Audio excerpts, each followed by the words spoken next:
부동산 시장이 침체되면서 공시 가격이 실거래가보다 높은 역전 현상이 나타나고 있죠. 집값은 내려가는데 종부세 대상은 크게 늘고 있는 것입니다. 네, 정부도 이런 상황을 고려해서 부동산 공시 가격을 낮추는 안을 추진하고 있습니다. 전문가 짚어보도록 하겠습니다. 김인만 부동산경제연구소장 나오셨습니다. 어서 오세요. 안녕하십니까? 어서 오십시오. 자, 우선 이제 공시 가격이 상식적으로 아신 내용이지만 좀 자세히는 또 모르거든요. 네네. 좀 설명부터 좀 해주십시오.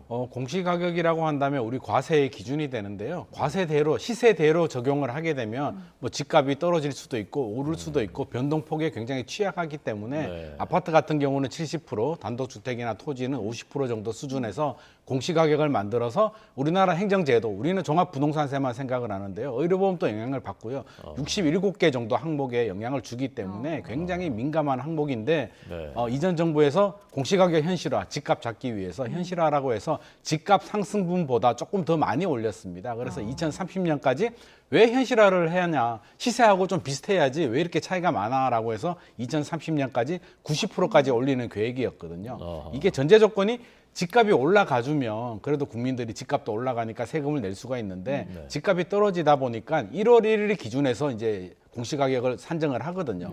올 1월 1일 때 집값이 굉장히 높았는데 1년 사이에 집값이 많이 떨어져서 최근에는 예를 들어서 27억 아파트가 시세는 19억까지 떨어졌는데 공시가격이 20억 원인 아파트들이 있거든요. 그러다 보니까 억울하다고 이제 조세 저항이 굉장히 거세고 있습니다. 네.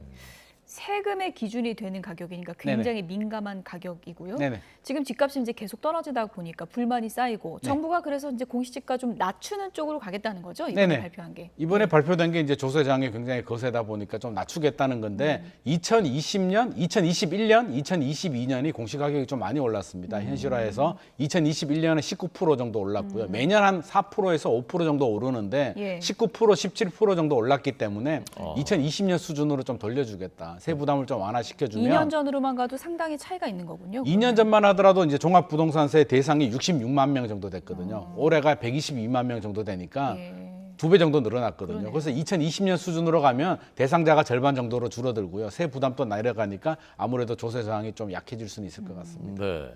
지금 이 보여드리는 것이 어제 공청회를 통해서 제시된 건데 오늘 네네. 아마 확정 발표되는 것 같은데 이 내용 그대로 간다고 볼 수 있는 건가요? 뭐 거의 그대로 갈 것 같습니다. 보시다시피 2020년은 이제 69%, 시세 대비 69% 수준인데 2023년은 72% 수준, 거의 73% 수준까지 올라갔고요. 이게 금액대마다 좀 더 차이가 있습니다. 그래서 15억 이상 고가 아파트들은 더 많이 올라가거든요. 네. 84%까지 이제 올라갈 계획이었는데 이번 제시안을 보면 75%로 좀 낮춰서 종합부동산세 대상이 되는 아파트들은 보시는 표보다도 더 많이 올라갑니다. 그래서 보이네요. 그래서 더 많이 올라가는데 84%가 돼야 되는데 75%로 좀 낮춰주겠다. 이런 좀 후퇴? 어떻게 보면 이제 현실화율 후퇴고요. 세부담을 좀 많이 낮춰주는 안이 이번에 나왔습니다. 예, 그러니까 공시가 현실화 로드맵은 사실상 이번에 이제 폐기가 되는 거고 이런 방향으로 가면 좀 부작용은 없을까요, 또? 아무래도 그렇게 좀 반발하시는 분들이 있겠죠. 원래 계획은 2030년까지 이제 90%, 시세 대비 90%로 가는 내용인데 이번 안을 보게 되면 80% 정도 낮춰서 2035년까지 80% 수준으로 가겠다고 하니까 제가 볼 때는 현실적으로 무력화를 했고요. 좀 불만이 있는 분들은 집값이 많이 올랐잖아. 집값도 많이 올랐는데 조금 떨어졌다고 해서 이렇게 후퇴해버리게 되면 다시 투기가 또 생기지 않느냐라는 또 그런 불만의 목소리들도 제기하는데 이제 문제가 뭐냐면 보유세를 많이 올렸잖아요. 종합부동산세는 보유세인데 이게 우리나라는 거래세, 그러니까 취득세하고 양도세가 높은 나라고요. 보유세가 좀 낮았는데 집값이 오르니까 두 개를 다 올려버렸거든요. 그러다 보니까 한 개, 유럽 같은 경우는 이제 보유세가 높고 거래세가 낮기 때문에 조세 형평성을 맞추는데 두 개가 다 올렸기 때문에 문제고요. 빨리 거래세라도 낮춰줬으면 괜찮은데 지금 그렇게 조정이 안 됐기 때문에 결국에는 보유세를 낮추는 방향으로 지금 가고 있는 것 같습니다. 그런 부분들이 좀 거래 절벽이 온 상황과도 연관이 좀 크다고 보시는 건가요? 연관이 있죠. 가지고 가기에는 부담스럽고 양도세, 물론 양도세 중과세가 한시적 배제가 됐지만 여전히 또 남아있기 때문에 팔지도 못하고 가지고 가기도 굉장히 어려운 그런 상황입니다. 네. 그래서 아까 이제 오늘 그렇게 확정이 된다면 비싼 아파트들은 84에서 75%로 떨어진다. 공시 가격이. 그러면 실제로 세금은 얼마 정도 줄어들게 되는 겁니까? 제가 뭐 예를 들어서 설명을 드릴 텐데요. 네네. 이제 14억 기준에서 시세가 14억 정도 되면 공시가격이 10% 정도 이제 집값이 떨어졌다라고 가정을 하면 12억 6천만 원 정도 되겠죠. 네. 그러면 이번에 이제 개선안이 안 나왔다면 공시가격이 9억 8,400만 원 정도 되거든요. 그러면 보유세가 199만 원 정도 예상이 됐는데 예. 이번에 이제 이 안이 통과되게 되면 공시가격이 8억 7천만 원 정도로 내려가게 되고요. 보유세는 144만 원 정도. 많이 줄어드네요. 한 34% 정도 줄어듭니다. 예. 이게 10% 정도 내려가는 게 이제 전제 조건이고요. 네. 만약에 20% 정도 집값이 떨어졌다라고 하면 뭐 한 절반 이상 이렇게 내려갈 수도 있습니다. 예. 앞서도 이제 종부세 얘기를 해주셨는데 부과 대상이 요 몇 년 사이에 상당히 많이 늘지 않았습니까? 네네. 그 규모가 어느 정도 되는지 좀 구체적으로 설명을 해주시죠. 종합부동산세 같은 경우는 이제 올해 이제 대상자 통보가 갔는데요. 아파트뿐만 아니라 이제 토지도 가지고 있어도 다 대상이 되니까 130만 명 정도가 대상이 되고요. 예. 아파트 주택만 기준해서 본다면 122만 명 정도 예. 대상이 됩니다. 2017년이 30만 명 정도 됐거든요. 33만 명 수준에서 지금 4배 정도 굉장히 상승을 했고요. 예. 그 세금 부과액도 굉장히 많이 상승했습니다. 한 3천억 정도 됐는데 지금 예. 작년이 4조 4천억 정도 됐고요. 예. 올해 공정시장 가격 비율을 좀 낮춰져서 4조 1천억 원까지 조금 내려가긴 했는데 그래도 10배 이상, 세 부담액은 10배 이상 늘어났습니다.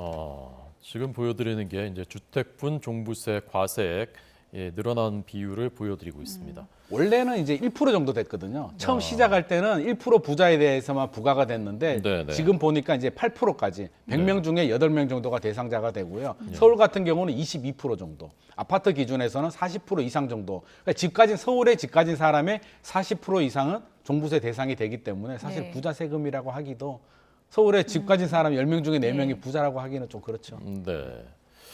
일각에서는 이런 비판이 있더군요. 이미 정부가 공정시장 가액 비율이라는 일종의 과표 기준을 이미 낮춰줬었다. 그래서 네네. 종부세가 그때 깎였는데 또 깎아주는 것 아니냐. 그게 공정시장 가액 비율이 뭔지 하고요. 네. 그게 이제 또 깎아주는 건지 그 좀 설명을 해주시죠. 종합부동산세를 이제 결정하는 요인은 우리 공시가격이 있고요. 거기에 네. 공제를 해줍니다. 6억 다주택자들은 6억을 공제해주고요. 네. 1세대 1주택자들은 11억을 공제한 금액이 과세 표준이 되는데 거기에 공정시장 가격 비율을 곱하게 됩니다. 60%에서 100% 정도 되는데요. 올해가 이제 100%가 되려고 했죠. 작년이 95%, 올해가 100%였는데 정부가 60%로 낮춰줬으니까 40%가 줄어든 겁니다. 줄어들고 거기에 이제 세율이 곱하게 되는데 줄어들지 않았냐라고 이제 말씀하시는 분들이 있는데 물론 줄어들었죠. 줄어들었는데 공시가격이 워낙 많이 올랐고요. 집값이 1월 1일이 기준이라고 했잖아요. 그러니까요. 그러다 보니까 가장 고점 기준에서 집값이 작년 1년 동안 굉장히 많이 올랐는 가격에 현실화까지 됐기 때문에 40%그 공정시장 가격비를 낮춰주더라도 세부담이 굉장히 늘어났고 1세대 1주택자들조차도 세부담이 늘어났기 때문에 결국에는 좀 늘어난 거죠. 보는 관점에 따라서 다를 수도 있는데 예. 공정시장 가격비를 조정 안 해줬으면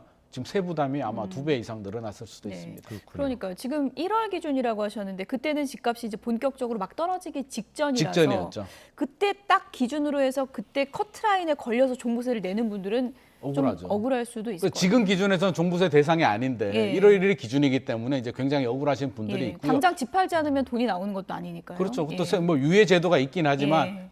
낼 수밖에 없는 상황이고요. 고지서 날아왔으니까 내야 되고 절차적으로 좀 불합리한 부분이 있으면 이의 신청을 해도 되는데 예. 이 세금 자체가 불합리하다라고 해서 지금 뭐 소송을 해서 될 문제는 아니고 예. 일단 세금은 내야 됩니다. 내야 예. 되고 내년에 이제 1월 1일 때는 정부 안이 적용이 되면서 공시가격이 대폭 내려가니까 내년 고지서 12월 달에 받아볼 때는 좀 부담이 낮춰지겠지만 올해는 어쩔 수 없을 것 같습니다. 예. 네.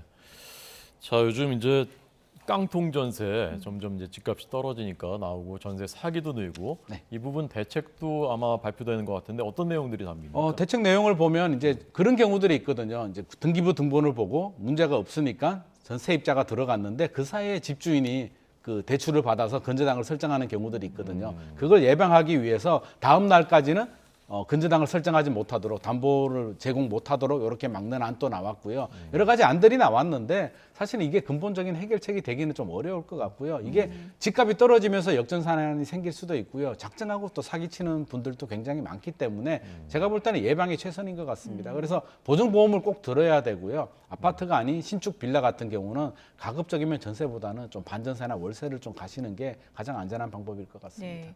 요즘에 집값도 이제 계속 떨어진다 그러고 집 장만하는 분들이 사기보단 전세로 가겠다 이런 분들이 많기 때문에 네네. 전세 구할 때 이런 부분은 뭐 체크를 꼭 해봐라 하는 게 있으면 좀 필수적인 거 설명을 좀 해주시죠. 전세 사기가 왜 생기냐면 우리 예. 세입자 같은 경우에 내 전세금을 안전하게 지키려면 집주인한테 돈을 못 받았을 때 이제 소송을 해서 경매를 넘기는 방법이거든요. 경매를 넘기면 시세 대비 한 70% 정도 낙찰이 되는데 결국에는 그 이야기가 내가 전세집을 알아볼 때 전세 가율이 너무 높은 집들, 시세 대비 별 차이가 없는 집들은 나중에 경매 넘어가게 되면 내 전세금을 온전히 못 지키니까 대출금하고 전세금을 합쳐서 시세 대비 70%를 넘지 않은 집으로 들어가는 게 가장 안전하고요. 전세가율이 80%, 90% 정도 너무 높다라고 판단이 된다면 차라리 전세를 좀 포기하고 최우선 변제금 정도로 낮춰서 반전세나 월세로 가시는 게 가장 안전한 방법입니다. 예. 네, 알겠습니다. 김인만 부동산 경제연구소장의 해설 들려드렸습니다. 고맙습니다. 고맙습니다. 감사합니다.